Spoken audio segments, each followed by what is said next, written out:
Hola, hoy estoy en un Opel Karl. En este video te mostraré cómo manejar el control de crucero.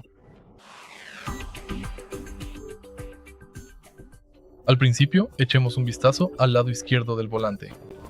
Justo aquí tenemos este panel. Primero, tienes que acelerar el coche hasta la velocidad deseada. Luego, simplemente presiona este botón.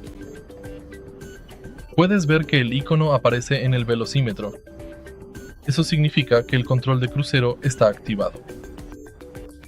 Luego, tu coche mantendrá la velocidad deseada. Si quieres aumentar la velocidad, gira este botón hacia arriba. Si quieres disminuirla, gíralo hacia abajo. Para desactivar el control de crucero, presiona este botón nuevamente. Ahora el icono ha desaparecido. Si te ha resultado útil este video, por favor dale like, comenta y suscríbete.